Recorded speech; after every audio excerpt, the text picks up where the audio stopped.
허브경제TV 만나면서 너무 많은 도움 받고 공부 중입니다. 주식을 보는 관점이 많이 달라지고 좋아졌습니다. 높게 믿는 사람도 있다는 걸 꼭 알아주셨으면 좋겠고, 한 달 동안 너무 좋았습니다. 네, 안녕하세요. 허브경제TV 최호영입니다. 오늘 볼 종목은요, 제넥신이라는 종목을 좀 보도록 하겠습니다. 얘네들 그 GX19N이라는 그 백신 물질을 가지고 임상 2상 3상 진행을 하겠다라고 하다가 어느 순간 갑자기 그거를 부스터샷으로 역할을 좀 전환을 하겠다, 사용처를 좀 전환을 하겠다, 이렇게 좀 얘기가 나왔었습니다. 그러면서 어느 정도 주가 반영이 되면서 실망하는 매물들이 많이 나왔었는데, 지금 본다라고 하면은 그게 잘못된 선택이 아니지 않을까라는 그런 희망이 조금씩 생긴 거죠. 좀 내용을 좀 보도록 하겠습니다. 근데 국내 바이오 업체들이 속속 부스터샷 개발에 시동을 거는 모양새를 좀 보이고 있습니다. 왜냐면은 뭐 전 세계 코로나19 백신 접종률이 50% 정도에 육박하다라고 하거든요. 그렇기 때문에 뒤늦게 백신을 출시한다라고 해도 시장 경쟁력이 없다라는 것이 우려도 한몫을 하고 있다라는 겁니다. 이런 부분을 미리 예상을 했듯이 제넥신 같은 경우는 중국 백신을 추가로 해서 뭐 부스터샷으로 역할을 변경을 한다라고 했는데, 그 내용을 좀 보도록 할게요. 일단은 뭐 재접종 시장은 약 24조 원에 달한다라고 좀 보고 있습니다. 그래서 이게 좀 장기화 된다라고 했을 때 신규 접종 수는 조금 감소할 거고 부스터샷을 수요가 증가할 것이다, 이렇게 좀 예상이 되고 있거든요. 그러면은 이게 화이자를 맞은 사람은 그냥 1년, 2년, 3년 있다가도 화이자를 맞아야 되는 부분인 것인가? 그게 조금 한번 걸리는 부분인데, 그거는 뭐 나중에 시간이 된다라고 하면 어느 정도 결과가 나오지 않을까라고 생각을 해요. 국내 업체 중에서도 제넥신이 가장 먼저 부스터샷 방식으로 개발 방향을 전환해서 속도를 내고 있다라고 좀 보면 되겠죠. DNA 기반의 코로나 백신인데요. GX19N을 개발해서 미접종자들 대상으로 한 임상 1상을 진행을 했는데, 지난 7월에 글로벌 임상 2상과 3상에 대한 시험 계획을 인도네시아 현지에서도 이미 승인을 받았습니다. 이를 중단했던 제넥신이 8월 말에 부스터샷 용도로 해갖고 임상 2상에 대한 시험 계획서를 뭐 인도네시아와 아르헨티나 그 허가 당국에 다시 제출을 했어요.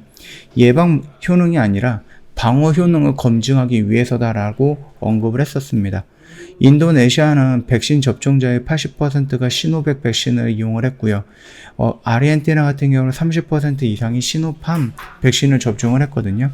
그래서 제넥신은 시노백과 시노팜 백신 접종자만 14,000명을 대상으로 해서 임상을 진행할 계획이다라고 합니다.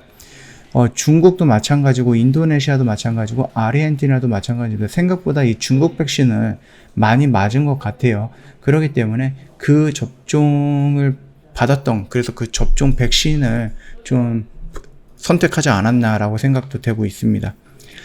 지난 3일이었죠. 어저께였는데 제넥신은 동물 실험을 통해서 유의미한 결과도 발표해버렸습니다. 그래서 어저께 영상을 보시면 좀 자세하게 설명을 해드렸었는데, GX19N이 부스터샷으로 사용했을 때 중화항체 및 T세포 증가가 확인했다라는 설명이고요. 이는 바이러스가 신체에 침투했을 때 중화시켜서 세포를 방어하는 항체와, 그게 중화항체겠죠. 그 다음에 이제 바이러스에 감염된 세포를 직접 죽여 제거하는 면역세포, T세포다라고 하는데, 이거 모두 다 늘어났다라는 의미이거든요. 이번 실험에서 변이에 대한 대응력도 입증이 되면서 재접종 시장에서 경쟁력을 갖출 것이다라는 평가가 나오고 있습니다. 제넥신의 관계자는 일반 코로나 백신에서 부스터샷으로 전환해서 임상을 진행하려면은 자사 백신이 부스터샷으로서의 효과가 있다라는 근거가 필요한데, 이번 동물 실험을 통해서 유의미한 결과를 확보했고요. 이러한 결과는 8월에 새로 신청했던 2상, 3상 그 시험 계획에 담겨져 있다라고 좀 설명을 하고 있네요. 다만 인도네시아와 아르헨티나는 부스터샷에 대한 긴급 사용 승인 신청을 목표로 하고 있는 제넥신은 현재로서는 이제 국내 시장에서는 승인 신청 계획이 없다라고 일축을 했어요. 현재로서는 국내 진입보다는 사백신 접종을 하고 있는 두 국가에서의 긴급 사용 승인 신청에 조금 집중할 계획이다라고 하죠. 지금은 사백신 접종자들을 대상으로 해서 개발을 하고 있지만 향후 여러 종류의 백신을 확대하면서 국내 진입도 고려하겠다, 이렇게 조금 얘기가 나오고 있습니다. 자, 어떻게 본다라고 하면은 이게 뭐 전혀 잘못된 길로 가고 있거나 그런 거는 아니다라는 부분이고, 왜 중국 백신을 선택을 했느냐라고 했을 때 임상 신청을 하려고 했던 인도네시아의 80%가 중국 백신을 맞았던 부분이고, 중국의 뭐 인구수라든지 아르헨티나라든지 아니면 뭐 인도네시아 그 주변 국가들까지 본다라고 했을 때 굉장히 많은 사람들이 이 중국 백신을 이용하지 않았을까라고 단순하게 수치적으로 나와서 그렇게 선택한 게 아닌가라고 생각이 되고 있는 겁니다. 그렇기 때문에 이게 지금 우리나라도 마찬가지고요. 지금 백신이 우리나라에 들어온 게 화이자, 모더나, 얀센, 아스트라제네카 이렇게 4종류가 있습니다. 거기다가 최근에 WHO에서 인도 백신도 승인을 했고요. 조만간에 러시아 백신도 승인이 나온다라고 하니까 이렇게 된다라고 하면 굉장히 많은 종류의 백신들이 존재하게 되는 겁니다. 거기서 또다시 그 후로 나오는 백신들이 긴급사용 승인을 받아야 되는 부분도 부담스럽겠지만, 이미 정착이 되어 있는 이 백신 시장을 내가 삐집고 들어가고 거기서 확장을 하겠다? 그 부분도 상당히 부담스러운 부분은 맞아요. 그렇기 때문에 이게 사노백이든 시노팸이든 그런 거 상관없이, 사노백 백신이든 아니면 뭐 mRNA든 이런 건 상관없이 모든 백신에 부스터샷은 좀 필요하다라는 부분이거든요. 그렇기 때문에 그거를 좀 이용해서 좀 시장을 개척해 나가는 게 아닌가라고 생각을 하는 부분이고, 일단은 제넥신이 우리나라에서 가장 빨리 부스터샷으로 전환을 했던 회사다라고 보면은 우리나라에서 가장 빨리 백신을 임상으로 진입했던 회사이기도 합니다. 그래서 나름 기대를 했었는데 그 부분에 살짝 실망감은 있지만은 요 설명 내용들을 본다라고 하면은 그게 어쩌면은 신의 한 수가 될 가능성도 있었던 부분이다라고 생각이 됩니다. 다만 이거 같은 경우는 이제 결과가 좀 나와 봐야 되는 부분이겠죠. 교차 접종이라는 부분이 조금 리스크가 있는 부분입니다. 화이자라든지 모더나라든지 이런 거를 맞았다가 얀센을 2차로 맞는다든지, 얀센을 2차로 맞고 뭐 다른 플랫폼으로 만든 백신을 맞는다라고 했을 때 거기서 어떤 부작용이 나올지 단기간에 우리가 알 수는 없거든요. 그래서 뭐 단기간에 효능을 본다든지 아니면 단기간에 부작용을 봤을 때 부작용이 훨씬 더 적다라고 하면은 이거 역시 긴급사용 승인으로 나올 수도 있는 겁니다. 최근에 얀센 플러스 모더나 이런 부분이 굉장히 높은 수치를 보여줬다라는 이슈가 나오면서 그게 승인이 되어버린 거잖아요. 이게 향후 2년, 3년, 4년 있다가 어떤 부작용이 나올지 모르는 상태에서 긴급사용 승인이라는 키워드 안으로 이렇게 좀 빠르게 진행이 되고 있다라고 좀 생각을 하시면 될 것 같습니다.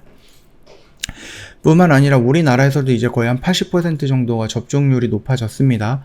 그렇게 된다라고 하면은 새로운 백신이 나온다라고 한들 그 백신을 맞을 수 있는 사람이 굉장히 많이 줄어들었죠.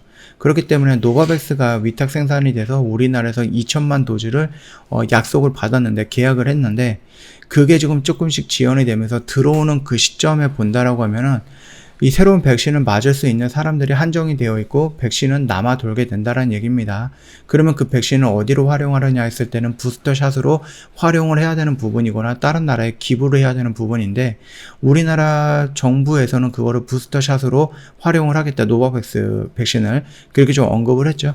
그렇기 때문에 제넥신의 입장에서 본다라고 하면은 만약에 이게 긴급사용 승인이 된다라고 했을 때 내년이나 내년 뭐 상반기나 하반기쯤에 나올 수가 있을 것 같은데, 그런 기간을 본다라고 했을 때는 이미 우리나라 접종률은 굉장히 많이 높아졌기 때문에 이거를 새로운 사람들한테 제넥신에서 나왔던 백신을 맞히기에는 좀 애매한 위치에 있다, 그렇게 좀 봐주시면 되겠죠. 자, 일단 뭐 차트 흐름은 뭐 크게 변한 것은 없습니다. 아직까지 뭔가 의미 있는 양봉이 나오거나 의미 있는 음봉이 나오거나 그래서 뭔가를 대응을 해야 된다든지 아니면 여기서 우리가 뭐 들어가야 된다든지 빠져나와야 된다든지 그런 의미 있는 모습은 없기 때문에 지금 당장 뭐 조급하게 볼 필요는 없지 않을까라고 생각을 하고요. 천천히 좀 지켜보면서 의미 있는 모습이 나온다라고 했을 때 그때부터 대응을 해도 늦지 않다, 그렇게 좀 말씀을 드리겠고요. 저 허브경제TV 홈페이지 놀러 오시면은요, 카톡 친구 추가하는 방법 그림으로 올려놓은 게 있습니다. 이거 어렵지 않으니까 천천히 보시고 등록을 하시고요. 카톡 친구 추가하시면은 저희한테 3분 허브 리핑 보내달라 요청을 하시면은 저희가 매일 저녁에 보내드리는 영상이고요. 이거는 무료로 제공을 해드리고 있기 때문에 다 요청하시면 됩니다. 혜택 놓치지 마시고 다 받아가시고요. 영상 안에는 시장 브리핑이라든지 시황이라든지 재료 관련해서 브리핑이 언급이 되어 있다 보니까 시장을 보는데, 시장을 좀 공부하는데 어려움은 없지 않을까 그렇게 생각을 하고 있습니다. 자, 이 부분은 무료로 드리는 혜택이기 때문에 다 챙겨 가시면 좋을 것 같아요.